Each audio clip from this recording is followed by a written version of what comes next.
የኢትዮጵያ ሀገራዊ ምክክር ጉባኤ የህዝብ አንድነትን የሚያጠናክርና የኢኮኖሚ እድገትን ለማፋጠን የሚያስችል የጋራ መግባባት ይገነባል የሚል ተስፋ አለን ሲሉ የአዲስ አበባ ነዋሪዎች ገልጸዋል። የኢትዮጵያ ዋናው ሀገራዊ ምክክር ጉባኤ ከሐምሌ 8 ቀን 2018 ዓ.ም ጀምሮ በአዲስ ዓለም አቀፍ ኮንቬንሽን ማዕከል መካሄዱን ቀጥሏል።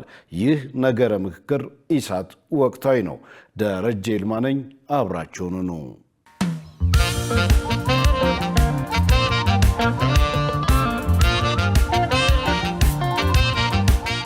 በጉባኤውም በሀገር ውስጥና በውጭ የሚኖሩ ኢትዮጵያውያንን የሚወክሉ 4000 የህዝብ ወኪሎች በ8 አበይት አጀንዳዎች ላይ የጋራ መግባባት ለመፍጠር ጥልቅና አሳታፊ ምክክር እያካሄዱ ይገኛሉ።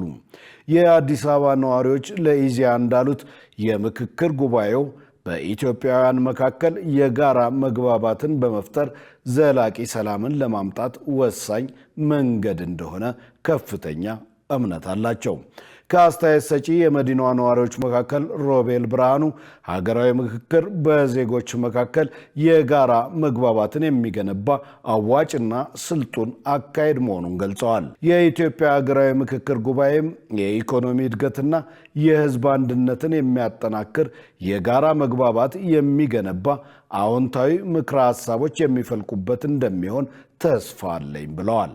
ሌላኛው አስተያየት ሰጪ ኃይሌ አለማየሁ በበኩላቸው የአንድ ሀገር ዜጎች በጋራ ጉዳዮች ላይ የጋራ መግባባትን ለመፍጠር የምክክር ሀሳብ በመወጠን መሰባሰባቸው በራሱ ትልቅ ስኬት ነው ብለዋል።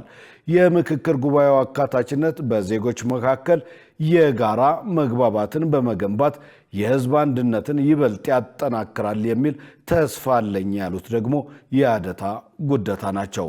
ሌላኛው አስተያየት ሰጪ አልማዝ ታምራት በበኩላቸው የምክክር ጉባኤው በዜጎች መካከል ጠንካራ መግባባት የሰፈነባት ኢትዮጵያን ለመገንባት መሰረት የሚጥል የጋራ መድረክ መሆኑን ገልጸዋል። የመዲናዋ ነዋሪ አስቻለው በረጋ እንዲሁ የኢትዮጵያ ሀገራዊ ምክክር ጉባኤ በመሰረታዊ ሀገራዊ ጉዳዮች ላይ መግባባትን ለመፍጠር የሚያግዝ ወሳኝ መድረክ ነው ብለዋል። አቶ ገረመው ደበበው በበኩላቸው የሀገራዊ ምክክሩ ውጤትም ለሁሉም ኢትዮጵያውያን ዘላቂ ሰላምና የኢኮኖሚ እድገትን የሚያፋጥን የጋራ መግባባት ይፈጥራል የሚል እምነት አለኝ ብለዋል።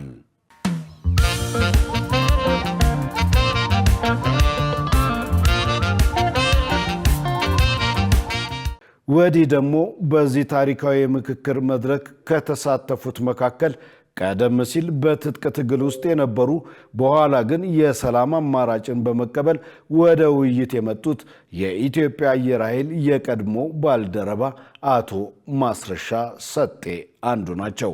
አቶ ማስረሻ በወቅቱ በተቋሙ ውስጥ የነበሩ ኢፍትሐዊ አሰራሮችንና የትርክት አወቃቀሮችን በመቃወም ባደረጉት ትግል ለእስር ተዳርገው እንደነበርና በ2010 ዓ.ም በለውጡ ማግስት በይቅርታ መፈታታቸውን ይናገራሉ።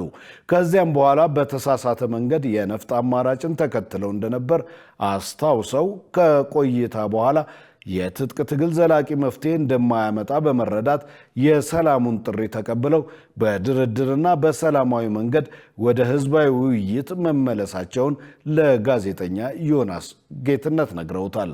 አቶ ማስረሻ አሁን ላይ እየተካሄደ ስላለው ሀገራዊ ምክክር ሲያብራሩ ሂደቱ ፍትሐዊ፣ ገለልተኛና ሙሉ በሙሉ አካታች መሆኑን ገልጸዋል። የጦርነትንና የጥፋትን ታሪክ በንግግር መተካት አስፈላጊ መሆኑን ያመለከቱት አቶ ማስረሻ የትጥቅ ትግል ህዝብን ከማንገላታትና ሀገርን ወደ ኋላ ከመመለስ ውጪ የፈየደው ነገር እንደሌለ ያስረዳሉ።